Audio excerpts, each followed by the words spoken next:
sedang berlaku di Parlimen, ada persidangan Dewan Rakyat. Okey. Dan Kerajaan Madani hari ini telah pun mengesahkan, ada memasukkan 2 rang undang-undang pindaan perlembagaan. Satu terkait dengan menghadkan jawatan Perdana Menteri kepada tempoh masa 10 tahun dan satu lagi adalah rang undang-undang pindaan perlembagaan berkaitan dengan pengasingan pengasingan kuasa antara peguam negara dan pendakwa raya. Okey. So dua-dua rang undang-undang ini telah pun sekarang berada di dalam Dewan Rakyat dan sekarang sedang dibahaskan, dibincangkan dan kemudian kalau diluluskan akan membawa kepada pindaan perlembagaan. Sebelum kita masuk lebih mendalam kepada 2 rang undang-undang ini, saya nak bawa tuan-tuan dan puan-puan untuk memahami sedikit sebanyak proses buat undang-undang. Okey. Kita tahu negara kita ini dia mempunyai perlembagaan persekutuan. Perlembagaan persekutuan ni dalam bahasa mudahnya adalah ibu kepada segala undang-undang. Dialah undang-undang yang paling tinggi dalam negara kita ni. So dalam perlembagaan persekutuan, dia ada memecahkan hak individu, hak kerajaan, hak mereka dalam parlimen, hak penguatkuasaan, penjawat awam, raja-raja Melayu, keistimewaan orang Melayu, agama Islam, bangsa-bangsa lain dan juga secara menyeluruhnya terkait dengan organ-organ dalam kerajaan atau di luar kerajaan serta pihak-pihak yang mempunyai kuasa-kuasanya. So segala jenis undang-undang yang ingin dibuat mestilah melalui dan dipastikan mestilah berada di bawah perlembagaan persekutuan. Kita pun tahu negara kita ini selain daripada demokrasi berparlimen dan demokrasi mengikut perlembagaan persekutuan iaitu perlembagaan yang bertulis, ada 3 organ utama di dalam negara kita ini, iaitu pertama eksekutif. Eksekutif bermaksud kerajaan lah, Perdana Menteri, Jemaah Menteri. Kedua adalah legislatif, iaitu yang membuat undang-undang, iaitu parlimen. Dan ketiga adalah kehakiman, judiciary, iaitu mereka yang akan memastikan undang-undang ini dilaksanakan dengan betul, check and balance di mahkamah. Kita nak bawa anda semua kepada bahagian legislatif hari ini. Untuk legislatif, kita ada Dewan Rakyat, kita ada Dewan Negara. Dewan Rakyat inilah ada sekarang ini 222 ahli parlimen yang akan dipilih oleh tuan-tuan dan puan-puan sebagai pengundi setiap 5 tahun atau mungkin 4 membawa ke 5 tahun setiap kali ada PRU. Dan apabila kita memilih mereka melalui undi, kita hantar mereka ke Dewan Rakyat. Itulah yang dikatakan sebagai Members of Parliament, ahli Dewan Rakyat, ahli Parlimen ataupun wakil rakyat anda. Apakah tugas dan fungsi mereka? Tugas dan fungsi mereka adalah sebenarnya untuk membuat undang-undang. They are lawmakers. Oleh itu, undang-undang cara nak buatnya adalah mesti ada satu bil ataupun yang dikenali sebagai rang undang-undang. Kalau nak buat pindaan kepada perlembagaan, nak buat pindaan kepada mana-mana undang-undang, mestilah melalui proses satu bil dibawa, diletakkan di Dewan Rakyat, di hadapan ke semua 222 ahli Dewan Rakyat untuk dibahaskan, dibincangkan, diperhalusi, dikupas, diteliti sehinggalah mereka berpuas hati, ya, okey, ini undang-undang ini betul, tepat dan kemudian diluluskan. Cara nak meluluskan undang-undang ini kalau berkaitan dengan pindaan perlembagaan adalah melalui 2/3 daripada ahli dewan yang berada dalam dewan semasa undi diambil. So untuk rang undang-undang yang ada di hadapan Dewan Rakyat kali ini, ada 2 rang undang-undang yang penting dan rang undang-undang ini penting juga untuk kita bercerita sedikit sebanyak mengenainya.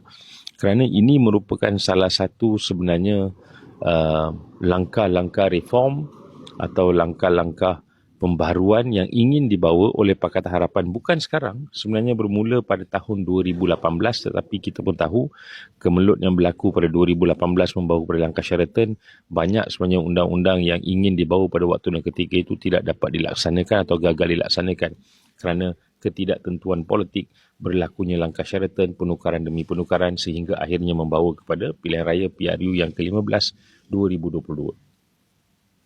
Sekarang dah masuk 3 tahun. Kerajaan Madani mentadbir negara ini dan Datuk Seri Anwar Ibrahim menjadi Perdana Menteri Malaysia yang ke-10. Akhirnya kini di Dewan Rakyat telah dimasukkan 2 rang undang-undang ini. Kita pergi kepada rang undang-undang yang pertama dulu, iaitu satu pindaan kepada perlembagaan yang dicadangkan oleh kerajaan kepada perkara 43 Perlembagaan Persekutuan.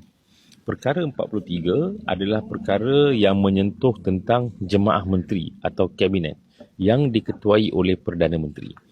Ini perkara 43 ini ingin diusulkan satu pindaan perlembagaan yang telah pun dibentangkan oleh menteri terkait dengan Undang-Undang dan Reformasi. Menteri di Jabatan Perdana Menteri terkait dengan Undang-Undang dan Reformasi, Datuk Seri Azraina Osman, telah pun membentangkan rang undang-undang pindaan perlembagaan bagi perkara 43, iaitu satu penambahbaikan dilakukan. Apa penambahbaikan yang dicadangkan? Iaitu bagi jawatan Perdana Menteri di Malaysia ini, seorang ahli parlimen yang menjadi Perdana Menteri tidak boleh menjawat jawatan itu bagi tempoh waktu lebih daripada 10 tahun. Tidak boleh memegang dan berada dalam jawatan Perdana Menteri untuk tempoh masa lebih dari 10 tahun. Maknanya, mana-mana individu yang ingin menjadi Perdana Menteri di Malaysia ini mestilah pertama, memenangi pilihan raya di kawasan parlimen. Kedua, dia mestilah menjadi wakil rakyat ahli parlimen yang mendapat sokongan majoriti ahli-ahli parlimen lain di dalam Dewan Rakyat.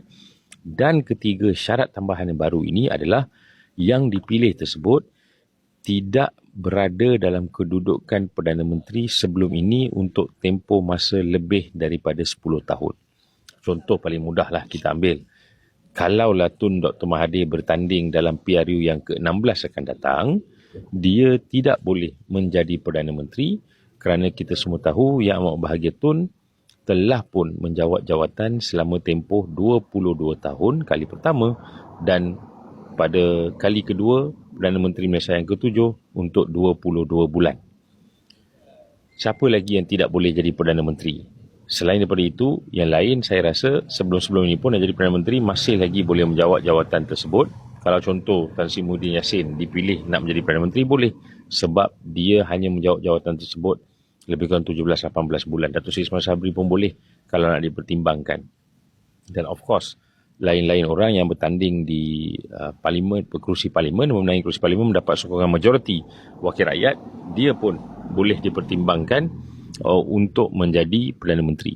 Tetapi kalau kita lihat kepada rang undang-undang tersebut, jelas nampaknya ada sedikit sebanyak pembaharuan di mana hendak dilimitkan atau dihadkan tempoh waktu tersebut untuk tidak melebihi 10 tahun.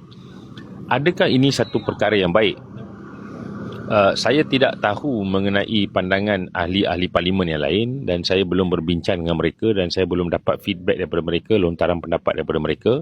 Tapi saya lebih melihat kepada keperluan sama ada 10 tahun itu cukup untuk seorang itu memperkenalkan dasar-dasar untuk negara. Ada yang mungkin kata cukuplah 10 tahun tu 2 kali dia jadi PM, selesai. 5 tahun. Ada yang mungkin akan kata tak cukup 10 tahun. Sebab kalau kita nak make sure dasar negara ini betul, kita nak make sure perjalanan negara ini betul, mungkin 6 tahun yang pertama, 5 tahun yang pertama perlu untuk memastikan dasar itu dilaksanakan. 5 hingga 10 tahun lagi kita nak pastikan ianya akan direalisasikan. So itu terpulang kepada pendapat masing-masing. Saya lebih suka untuk melihatnya dari segi keperluan masa kini. Adakah sebenarnya menukar Perdana Menteri setiap 10 tahun itu akan membantu negara ini ataupun tidak? Saya lebih kepada faktor individu tersebut. Adakah seorang individu itu kalau dia jadi Perdana Menteri lama sangat dia membawa kepada kebaikan kepada negara ataupun tidak membawa kepada kebaikan kepada negara? So ini mungkin antara perkara-perkara yang akan dibincangkan dan dibahaskan di Dewan Rakyat Sebab saya difahamkan telah pun dibentangkan rang undang-undang ini, telah pun diberi penjelasan kepada ahli-ahli parlimen oleh Datuk Seri Azalina Osman, dan saya juga percaya telah pun banyak research yang dilakukan tentang perkara ini dan mungkin akan dibincangkan dan dibahaskan lebih mendalam dan lanjut lagi pada sesi sidang yang sedang berlangsung membawa kepada tarikh 2 hingga 3 Mac yang akan datang. So itu pindaan perlembagaan pertama yang menyentuh terus antara lainnya kepada janji Pakatan Harapan dulu 2018, sekarang ini membawa kepada manifesto terbaru diorang selepas PRU atau semasa PRU yang ke-15, di mana mereka menyatakan mereka nak hadkan tempoh jawatan Perdana Menteri. So nampaknya mereka dah lakukan perkara itu, sama ada diterima ataupun tidak, itu kita kena tunggu dan lihat. Tapi secara asasnya memerlukan pindaan perlembagaan, dan bahagian yang kita kena rujuk adalah perkara 43. Perkara 43 menyentuh tentang kabinet, jemaah menteri, menyentuh tentang Perdana Menteri.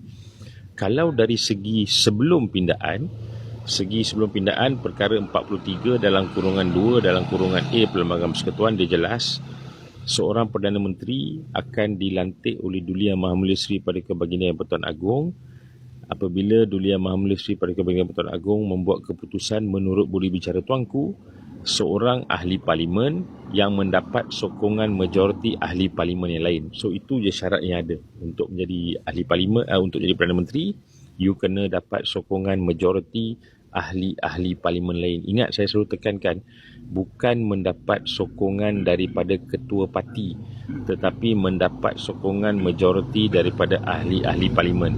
Sifir mudahnya adalah kalau tuan-tuan dan puan-puan memenangi kerusi di parlimen dan kemudian tuan-tuan dan puan-puan hendak menjadi Perdana Menteri, mesti mendapat sokongan 112 ahli parlimen yang lain. Tak kisah sama ada dari parti sendiri ataupun rentas parti-parti lain. Itu boleh dilaksanakan kerana itulah perlembagaan. Walau bagaimanapun, dengan pindaan perlembagaan yang dicadangkan ini, yang dicadangkan adalah, dan saya rasa akan dibahaskan, adalah ada satu lagi syarat tambahan baru. Selain daripada jadi ahli parlimen, selain daripada mendapat sokongan majoriti ahli parlimen lain, individu tersebut juga mestilah tidak pernah menjawat jawatan Perdana Menteri sebelum ini bagi tempoh 10 tahun. So kalau contoh, dia dah menjadi Perdana Menteri sebelum ini untuk 7 tahun, dia boleh dipertimbangkan untuk 3 tahun. Kalau dia dah jadi Perdana Menteri sebelum ini hanya untuk satu penggal, dia boleh dipertimbangkan untuk jadi Perdana Menteri sekali. Tapi kalau dia pernah jadi Perdana Menteri sebelum ini untuk tempoh yang melebihi 10 tahun, dia tidak boleh dipertimbangkan dan tidak boleh diterima masuk sebagai Perdana Menteri. Inilah sebenarnya dari segi bahasa mudahnya pindaan perlembagaan yang dicadangkan, iaitu pindaan perlembagaan kepada perkara 43 Perlembagaan Persekutuan. So itu adalah rang undang-undang pindaan perlembagaan yang berkenaan dengan had limit waktu kuasanya Perdana Menteri. 10 tahun maksimum, cukup, diorang kata. Itu yang akan dibincangkan dan dibahaskan. So itu pindaan perlembagaan yang pertama yang sedang dilakukan. Yang kedua, tuan-tuan dan puan-puan, adalah satu perkara yang menarik dan satu perkara yang sebenarnya menyentuh tentang tata kelola, menyentuh tentang governance, menyentuh tentang integrity sistem, menyentuh tentang keutuhan sistem itu sendiri, iaitu